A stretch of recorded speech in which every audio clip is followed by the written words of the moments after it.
स्वागत है आपका प्रभु साइंस एकेडमी में। तो कैसे हैं आप? तैयारी बढ़िया चल रही है? खूब पढ़ रहे हैं? बढ़िया से नोट्स बना करके रिवीजन करते जाइए और खूब सारे क्वेश्चंस लगाते जाइए। तो आज के क्लास में फिर अगले हम पोर्शन की बात करेंगे जहां पे हमने लास्ट क्लास के अंदर ख़त्म किया था कि किस प्रकार से आउटब्रीडिंग डिवाइसेस प्लांट्स के अंदर काम किया करती हैं to prevent the self pollination. क्योंकि अगर लगातार सेल्फ पॉलिनेशन होते जाए किसी स्पीसीज के अंदर में, किसी फ्लावर के अंदर में, तो उस पौधे के अंदर में क्या आ जाएगी? इनब्रीडिंग डिप्रेशन आ जाएगी। ठीक है, उसकी जो विगर है वो धीरे धीरे कम होने लग जाएगी। उसके अंदर में जेनेटिक डिजीज बहुत सारे आने लग जाएंगे। इसको बोलते हैं हम इनब्रीडिंग डिप्रेशन। ठीक है, तो अब हम जो है क्या बोलते हैं कि बात चर्चा करेंगे आउटब्रीडिंग डिवाइसेस में। हमने क्लास में क्या क्या बताए थे लास्ट क्लास के अंदर में कि हमारे पास जो है मैच्योरिटी जो है पॉलन ग्रेन की, एंथर की और स्टिग्मा की सिंक्रोनाइज्ड नहीं होती है, अनसिंक्रोनाइज्ड मैच्योरिटी होती है। जैसे कि अलग अलग टाइम पे मैच्योर हो रहे हैं। अगर एंथर पहले मैच्योर हो रहा है उसको बोलते हैं प्रोटो एंड्री, और अगर हमारे पास अगर गाइनोसियम पहले मैच्योर हो जा रहा है उसको बोलते हैं प्रोटोगाइनी। ठीक है, तो अगर पहले गाइनोसियम मैच्योर हो गया, एंथर मैच्योर हुआ नहीं है, तो पॉलन ग्रेन्स उसको मिल नहीं पाएंगे, तो उसकी पॉलिनेशन हो नहीं पाएगी। ठीक है, और अगर हमारे पास एंथर की पहले मैच्योरिटी हो गई है, प्रोटो एंड्री पहले हो गया है, प्रोटो एंड्री कंडीशन है, तो उस केस में हमारे पास स्टिग्मा वो रिसेप्टिव नहीं है पॉलन ग्रेन के लिए, तो एंथर को अपना पॉलन ग्रेन किसी दूसरे फ्लावर के ऊपर में ट्रांसफर करना पड़ेगा। ओके, तो इस तरह से हमारे पास क्रॉस पॉलिनेशन को प्रमोट करने के लिए प्लांट के अंदर एक आउटब्रीडिंग डिवाइस था। दूसरा क्या था कि उसके अंदर में हो सकता है कि प्लांट हमारे पास जो है उनकी पोजीशन जो है एंथर की जो साथ में लगा हुआ फिलामेंट है उसका लेंथ अलग अलग स्पीसीज में अलग अलग होता है, तो उनका पोजीशनिंग जो है एंथर और स्टिग्मा का वो अलग अलग हो जाए तो भी जो है हमारे पास सेल्फ पॉलिनेशन को थोड़ा सा प्रिवेंट किया जा सकता है। उसके अलावा हमने एक और मैकेनिज्म की बात की थी, हमने बात की थी सेल्फ इनकम्पैटिबिलिटी की। क्या होता है कभी कभी कि क्या होता है अपने एंथर के पॉलन ग्रेन्स जो हैं उसके लिए स्टिग्मा रिसेप्टिव होती ही नहीं है, उसको जर्मिनेट करने के लिए अलाउ नहीं करती है, तो इसको बोलते हैं हम क्या कि ये सेल्फ इनकम्पैटिबिलिटी है, अपने पॉलन ग्रेन को अलाउ नहीं किया जा रहा है ना जर्मिनेट करने के लिए, इसको बोलते हैं सेल्फ इनकम्पैटिबिलिटी। इसके अलावा हमारे पास और डिवाइस क्या था कि अगर पौधे के अंदर में मोनोसियस प्लांट हो जाए, ठीक है ना, मोनोसियस प्लांट हो जाए, पौधा ऐसा इसके अंदर कि मेल और फीमेल फ्लावर दोनों हैं लेकिन अलग अलग है ना, मेल और फीमेल रिप्रोडक्टिव स्ट्रक्चर्स अलग अलग जगह पे प्रेजेंट हैं। ठीक है, दूसरा चीज तो इस केस में हमारे पास किस टाइप के पॉलिनेशन होंगे? ठीक है, ऊपर से देख करके लग रहा है कि मेल फ्लावर से एंथर से पॉलन ग्रेन निकला और फीमेल फ्लावर के स्टिग्मा पे जा रहा है, तो ऊपर से फंक्शनली तो देखने मिल रहा है कि ये क्रॉस पॉलिनेशन है, लेकिन एक ही पौधे के ऊपर में दोनों फ्लावर हैं, तो इसको गाइचोनोगामी बोलते हैं। ओके, इसके अलावा हमारे पास जो है cross pollination, true cross pollination कब होगा? जब मेल प्लांट अलग होगा, फीमेल प्लांट अलग होगा, दोनों के फ्लावर अलग अलग प्लांट पे ही होंगे, और उस केस में जब मेल फ्लावर का एंथर से पॉलन ग्रेन निकल करके जाएगा कहाँ पे? दूसरे प्लांट के फ्लावर के स्टिग्मा पे जाकर के पॉलिनेट करेगा, इसको बोलेंगे ट्रू क्रॉस पॉलिनेशन जिनोगेमी। बात समझ में आ रही है क्या? यहाँ तक तो कोई दिक्कत नहीं है।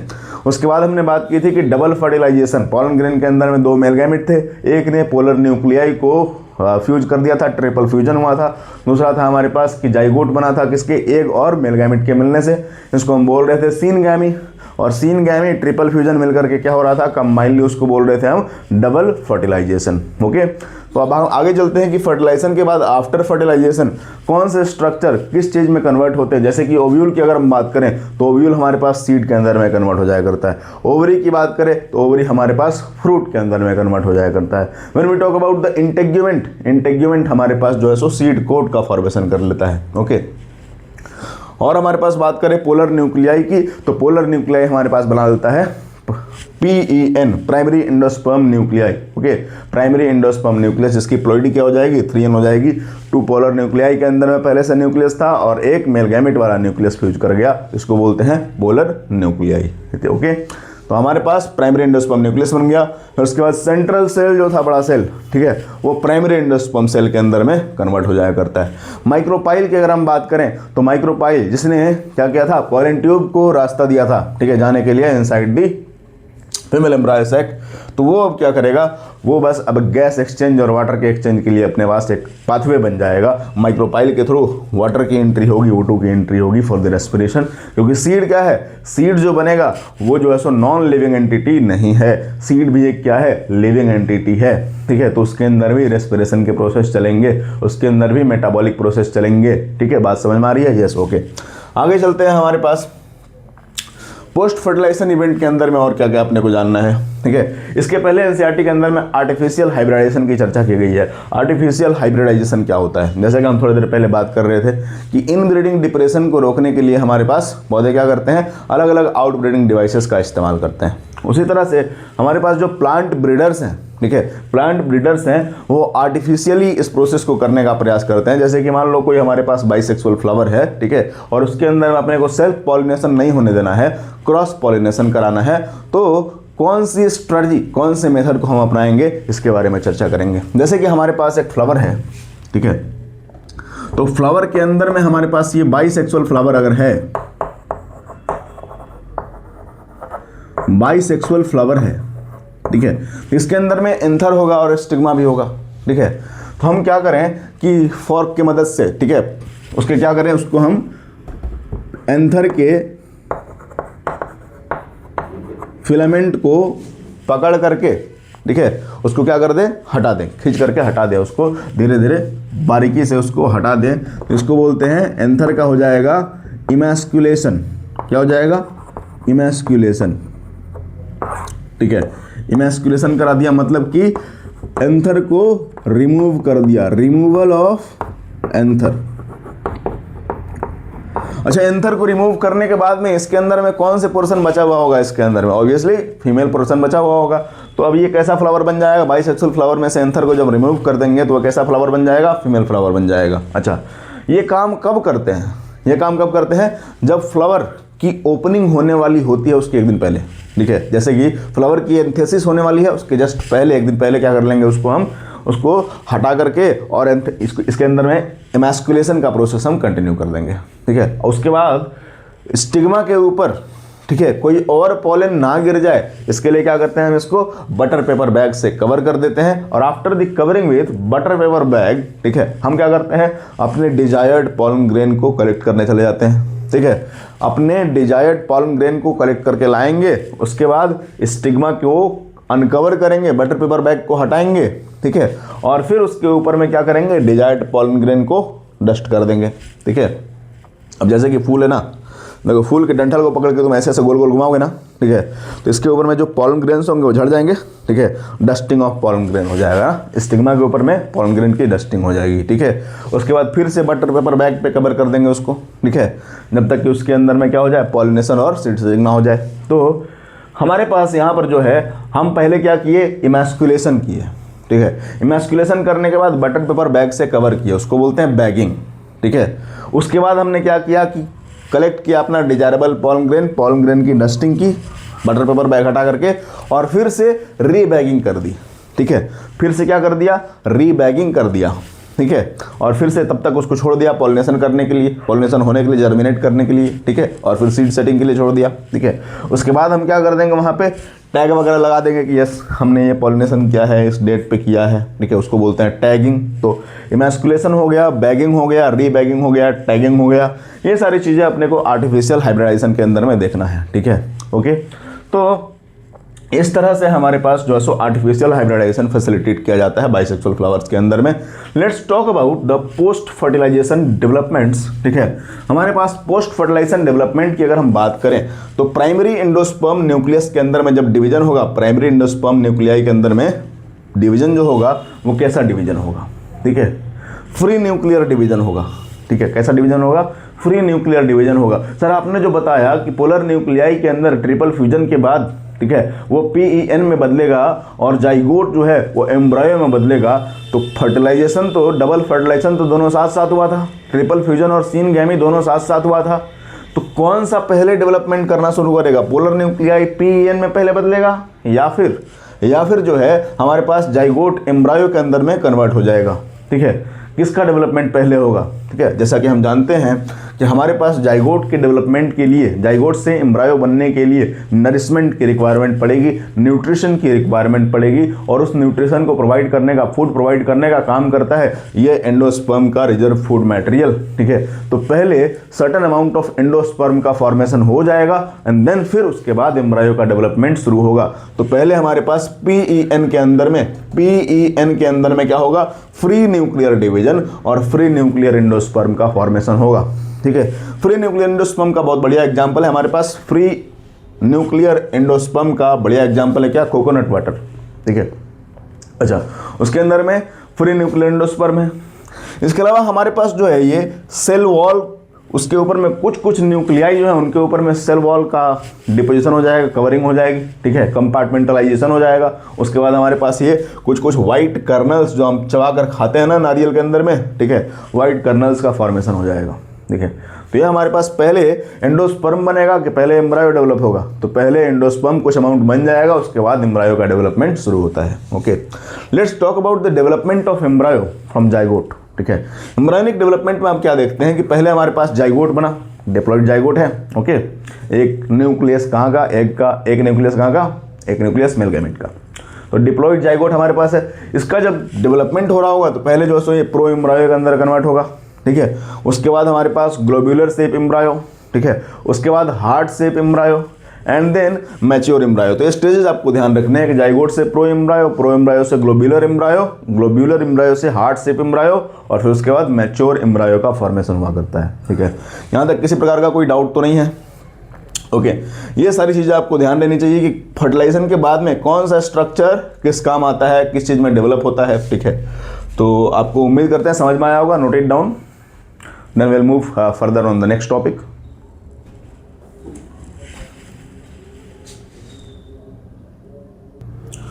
ओके, तो आपने नोट कर लिया है अब तक में। तो हम देख रहे थे कि यहाँ पे हमारे पास जो मैच्योर एम्ब्रायो का फॉर्मेशन हो रखा है, तो अपने पास सर दो टाइप के प्लांट हैं, मोनोकॉट प्लांट है, डाइकॉट प्लांट है, दोनों के अंदर में फ्लावरिंग होती है। एम्ब्रायो का फॉर्मेशन दोनों के अंदर में होता है, तो क्या दोनों के एम्ब्रायो अलग अलग टाइप के होते हैं? जी हाँ, दोनों के अंदर एम्ब्रायो अलग अलग टाइप के होते हैं। तो इसको मैं इरेज कर देता हूँ और उसके बाद हम देखेंगे कि एम्ब्रायो के स्ट्रक्चर में अपने को क्या क्या देखने मिलेगा।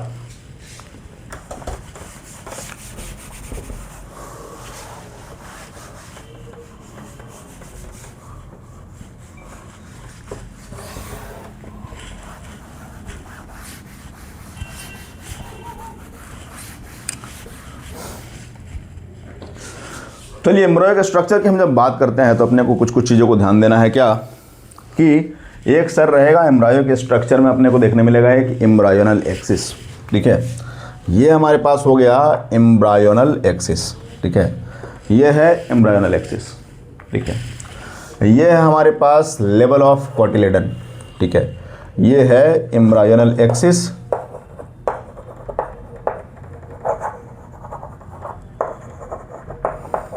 और ये है हमारे पास लेवल ऑफ कोटिलेडन, ठीक है। अच्छा, इसके ऊपर वाले हिस्से को बोलते हैं, अच्छा ऊपर है ना इसलिए बोलते हैं एपिकोटाइल, ठीक है। ये लेवल ऑफ कोटिलेडन हो गया, इसके ऊपर वाले हिस्से को बोलेंगे ये एपिकोटाइल, ठीक है। तो ये वाला, अच्छा एपिकोटाइल वाला ये पोर्शन है एपिकोटाइल,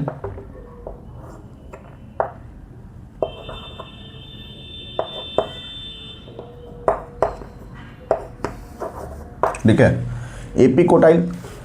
और एपिकोटाइल के टिप को हम बोलते हैं क्या, प्लूम्यूल, ठीक है। एपिकोटाइल के टिप को क्या बोलते हैं हम, प्लूम्यूल, ठीक है। तो उसी से फिर क्या होता है, हमारे पास शूट का डेवलपमेंट होता है, ठीक है। लेवल ऑफ कोटिलेडन के नीचे की अगर हम बात करें तो इसको बोलते हैं हाइपोकोटाइल, ठीक है। इसको कहते हैं हाइपोकोटाइल, ठीक है। तो ये हो गया हमारे पास हाइपोकोटाइल। और हाइपोकोटाइल के टिप को हम कहते हैं क्या, हाइपोकोटाइल का टिप कहलाता है हमारे पास radicle. Tip of hypocotyl is known as radicle. तो इधर साइड हो जाएगा रेडिकल, जिससे रूट का डेवलपमेंट होता है रेडिकल, और यहाँ पर रूट कैप भी प्रेजेंट रहेगा, ठीक है, इसके नीचे सबसे बाहर में, ठीक है। तो ये रेडिकल हो जाएगा और ऊपर में हो जाएगा एपिकोटाइल के टिप पे प्लूम्यूल हो जाएगा, ठीक है, प्लूम्यूल हो जाएगा। तो दो टाइप के हमारे पास जो क्या बोलते हैं कि एम्ब्रायो हैं, तो मोनोकॉट और डाइकॉट। तो मोनोकॉट और डाइकॉट में बेसिक डिफरेंस क्या है कि डाइकॉट एम्ब्रायो के अंदर में अपने को दो कोटिलेडन देखने मिलेंगे। यहाँ से आपको एनसीईआरटी के डायग्राम में इस प्रकार से है ना, ये दो कोटिलेडन इस तरह से निकले हुए दिखाई दे रहे हैं, एक ऐसा करके, ठीक है, और एक और ऐसा करके। This is rough diagram. तो ये हमारे पास दो कोटिलेडन इस तरह से निकले हुए हैं, ठीक है। तो हमारे पास यहाँ पे इस तरह से डाइकॉट के अंदर में 2 कोटिलेडन देखने मिलता है। When we talk about the monocot, ठीक है, जब हम मोनोकॉट की बात करते हैं तो मोनोकॉट में अपने को क्या देखने मिलता है, ठीक है।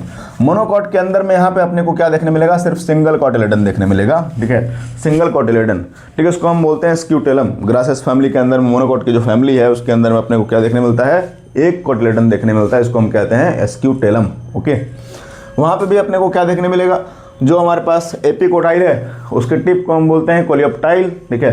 वहाँ पे जो है उसको क्या बोलते हैं हम, कोलियोप्टाइल कहते हैं। और यहाँ पे नीचे वाले पोर्शन को बोलते हैं हम कोलियोराइजा, ठीक है।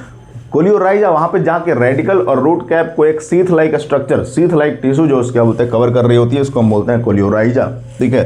तो यहाँ पे कोलियोराइजा से मोनोकॉट के अंदर में रूट का डेवलपमेंट होगा और जो कोलियोप्टाइल है उससे हमारे पास क्या होगा, शूट का डेवलपमेंट होगा। कहाँ पे, मोनोकॉट के अंदर में। कोटिलेडन कितने होंगे, 1 होंगे। बात समझ में आ रही है क्या, यहाँ तक कोई दिक्कत तो नहीं है। तो एम्ब्रायो के अंदर में बेसिक चीज़ें क्या रहेंगी, एक तो रहेगा एम्ब्रायनल एक्सिस, ठीक है। दूसरा चीज़ हमारे पास क्या रहेगा, एपिकोटाइल हाइपोकोटाइल, ये चीज़ कॉमन है दोनों के अंदर में, ठीक है।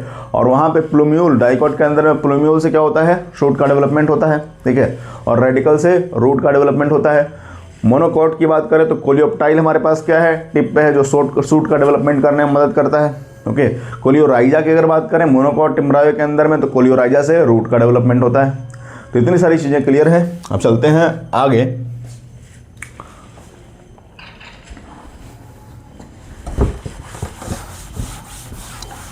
अब हम बात करेंगे सीड की। सीड बेसिकली है क्या, जैसा कि हम जानते हैं कि seed is fertilized ovule. Seed क्या है, फर्टिलाइज्ड ओव्यूल है, ठीक है।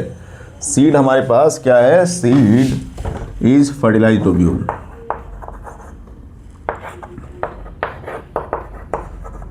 सीड के अंदर में ना, सीड के अंदर में जीवन है। क्या है, जीवन है।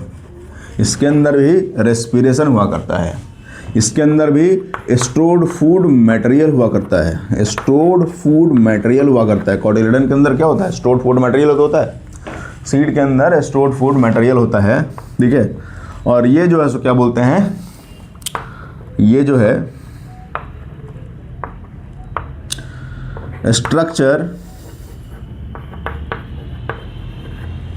ठीक है, which can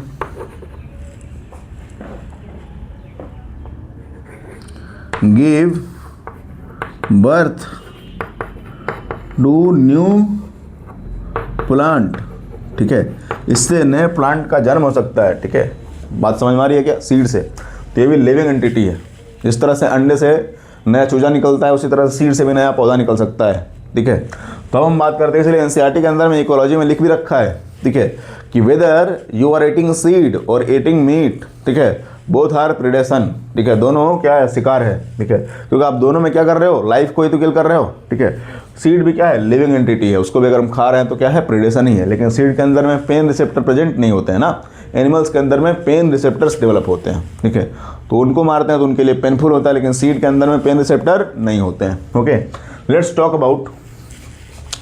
about the type of seed. Seed की अगर हम टाइप की बात करें, ठीक है, सीड के टाइप की अगर हम बात करें तो सीड का टाइप हमारे pass on the basis of based on endosperm.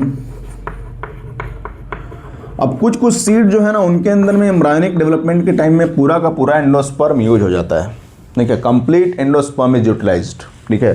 तो उसको हम बोलते हैं कि सर ये नॉन एंडोस्पर्मिक सीड है। कैसा सीड है, नॉन एंडोस्पर्मिक, ठीक है। या फिर उसको हम बोलते हैं एक्स एल्ब्यूमिनस। एक्स एल्ब्यूमिनस, अरे वो वाला एक्स नहीं है भाई, एक्स एल्ब्यूमिनस, एक्स एल्ब्यूमिनस। या फिर उसको हम बोल सकते हैं नॉन एंडोस्पर्मिक सीड, ठीक है। दूसरे टाइप का कौन सा है हमारे पास, दूसरे टाइप का सीड है एंडोस्पर्मिक सीड,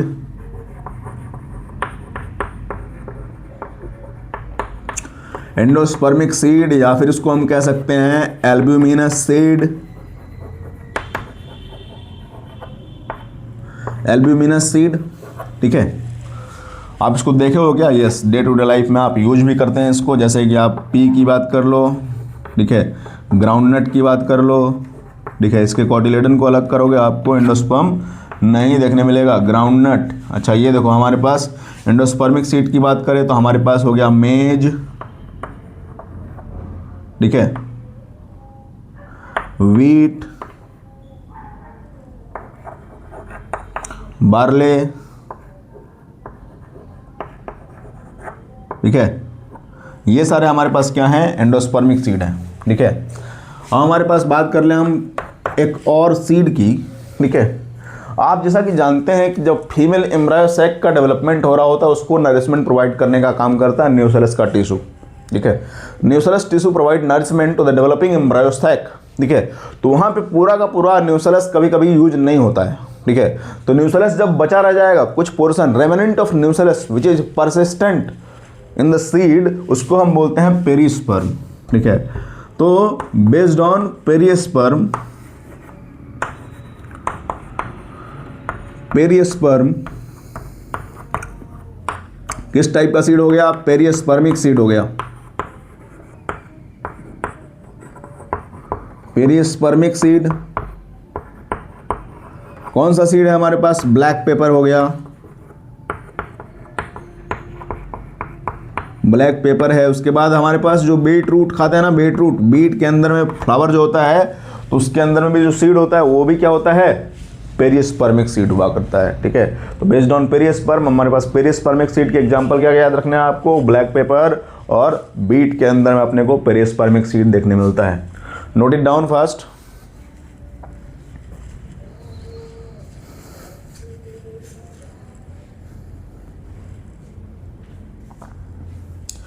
इसके अलावा यहाँ पे एक चीज़ और आप ध्यान रख सकते हैं कि सीड हमारे पास जैसे कि नए प्लांट के लिए ग्रो करने के लिए हम स्टोर करके भी सीड को रख सकते हैं। तो ये जो है हमारे पास सीड को स्टोरेज करने के क्या खास करते हैं जो अपने को ध्यान रखने चाहिए कि सीड के अंदर एक ज़रूरत से ज़्यादा मॉइस्चर प्रेजेंट नहीं होना चाहिए। तो उसके अंदर में मॉइस्चर लेवल कितना होना चाहिए, to storage of seed, for storage of seed अपने को मॉइस्चर लेवल जो है वो 10 से 15% के आसपास उसके अंदर में मेंटेन करना चाहिए। उससे ज़्यादा रखेंगे तो सड़ जाएगा ना, सीड खराब हो जाएगा।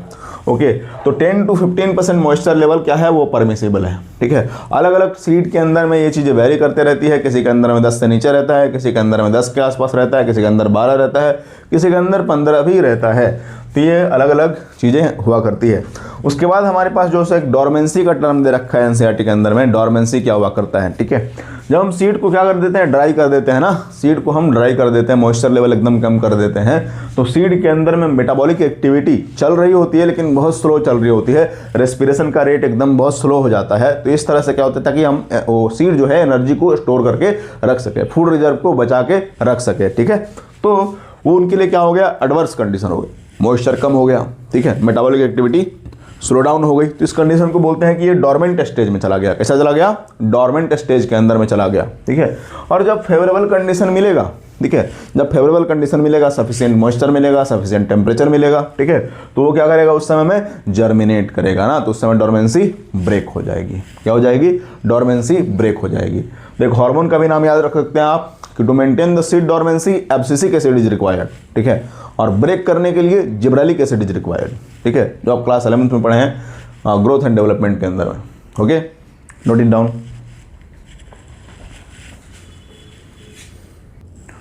ओके, तो हम बात करेंगे फ्रूट के बारे में। फ्रूट क्या है हमारे पास, फ्रूट क्या है basically after the fertilization ovary is converted into fruit, ठीक है। तो ओवरी को हम बोलते हैं फ्यूचर फ्रूट। तो ओवरी जो है सो फर्टिलाइजेशन के बाद फ्रूट बन जाएगी, लेकिन हर केस में ऐसा देखने नहीं मिलेगा। तो जहाँ पे ओवरी के अलावा दूसरा पोर्शन फ्रूट के अंदर में कन्वर्ट होता है उसको बोलते हैं हम फॉल्स फ्रूट, और जिसके अंदर ओवरी फ्रूट के अंदर में कन्वर्ट होता है उस फ्रूट को बोलते हैं हम ट्रू फ्रूट बोलते हैं ना, ठीक है। अच्छा, उसके बाद फॉल्स फ्रूट में हमारे पास क्या एग्जांपल आ जाएगा, जैसे कि हम एप्पल के अंदर में देखते हैं तो एप्पल थैलमस से बना हुआ पोर्शन है, ठीक है। थैलमस जो है फ्रूट के अंदर में कन्वर्ट हो जाया करता है, ठीक है। तो एडिबल पोर्शन वहाँ पे थैलमस है तो वो एप्पल फॉल्स फ्रूट हो जाया करता है, ठीक है। हमारे पास बाकी ट्रू फ्रूट की अगर बात कर लो तो आप पपाया ले लो, ठीक है, गुआवा ले लो, मैंगो ले लो, ठीक है। तो ये सारे हमारे पास ट्रू फ्रूट की कैटेगरी में आ जाएंगे। फ्रूट की अगर हम बात करें तो फ्रूट के अंदर क्या क्या अपने को देखने मिलेगा, जब एक फल को लेते हैं तो उसके अंदर में एक तो ऊपर में गुदेदार परत दिखाई देता है या फिर बाहर का कवर दिखाई देता है। दूसरा चीज़ अपने को अंदर जब उसको ओपन करते हैं, काटते हैं उसको, तो अपने को सीड दिखाई देता है, ठीक है। तो फ्रूट के पेरिकार्प की बात करें, आउटर लेयर की बात करें, तो उसके अंदर में अपने को या तो हो सकता है कि पेरिकार्प ड्राई हो जैसे कि आप यहाँ पे ड्राई पेरिकार्प देख रहे हैं, ड्राई पेरिकार्प आपको कहाँ देखने मिल जाएगा, ड्राई पेरिकार्प आपको ग्राउंड नट के अंदर में देखने मिल जाएगा, ग्राउंड नट के अंदर में आपको ड्राई पेरिकार्प देखने मिल जाएगा। फ्लैसी के अंदर में आप जैसे कि आम खाते हैं, ठीक है, आप गुआवा खाते हैं, उसके अंदर में हम क्या देखते हैं कि अपने को वहाँ पे फ्लैसी गुदेदार पेरिकार्प अपने को देखने मिलता है। मैंगो हो गया आपका, गुआवा हो गया, वहाँ पे फ्लैसी आपको देखने मिल जाएगा पेरिकार्प। ओके, फ्लैसी पेरिकार्प के अंदर में भी हमारे पास 3 पोर्शन है। क्या, सबसे बाहर वाले को बोलते हैं एपिकार्प और बीच वाले को पोर्शन को बोलते हैं मेजोकार्प और एंडोकार्प हमारे पास अंदर वाला रीजन हो गया। ठीक है, तो आपसे पूछेगा क्वेश्चन क्या है कि मैंगो के अंदर में हम कौन से पोर्शन को खाते हैं। ठीक है, तो मेजोकार्प जो गुदेदार है हमारे पास फ्लैसी, इसको हम खाया करते हैं। बात समझ में आ रही है क्या? अच्छा, हम बात करते हैं सीड के अंदर में। तो सीड के अंदर में जैसे कि हमने देखा अभी कुछ देर पहले कि एम्ब्रायो देखने मिलेगा, बाहर में सीड कोट देखने मिलेगा। सीड कोट की बात करें तो आउटर सीड कोट और इनर सीड कोट, ठीक है, 2 चीज़ें हैं, क्योंकि हमारे पास इंटेग्यूमेंट जो सीड कोट के अंदर में कन्वर्ट हुआ है, तो वहाँ पे 2 इंटेग्यूमेंट क्लियर थे ना, आउटर इंटेग्यूमेंट, इनर इंटेग्यूमेंट, तो वो क्या हो गया, सीड कोट के अंदर में कन्वर्ट हो गया। तो आउटर वाले को बोलते हैं टेस्टा और इनर वाले को बोलते हैं टेगमेन। ठीक है, अच्छा, टेस्टा, एग्जाम्पल इसका कुछ सुन लो आप। टेस्टा जैसे कि हम अनार को खाते हैं ना, तो अनार के फ्रूट टाइप की अगर हम बात करें, पोमेग्रेनेट के फ्रूट टाइप की बात करें, तो वो हमारे पास क्या है, balausta is the fruit type of pomegranate. Okay, तो ब्लाउस्टा के अंदर हमने टेस्टा को, जो जूसी वाला रीजन है ऊपर का आउटर सीड कोट, जिसको हम बोलते हैं टेस्टा, तो ब्लाउस्टा के अंदर में हम लोग टेस्टा खाते हैं ना। टेस्टा जो है हमारे पास अनार का जूस जो पीते हैं ना, ठीक है, उसके अंदर क्या होता है, आउटर रीजन टेस्टा के अंदर से जूस निकालते हैं, तो हमारे पास टेस्टा जो है वो जूसी लेयर हुआ करता है, outer seed coat. Let's talk about the embryo. Embryo के बारे में थोड़ी देर पहले हमने चर्चा की कि एम्ब्रायोनल एक्सिस होगा, कोटिलेडन होगा, अगर कोटिलेडन 1 है तो मोनोकॉट, अगर 2 है तो dicot. Okay, note it down, ये आपके एग्जाम के लिए इंपॉर्टेंट है।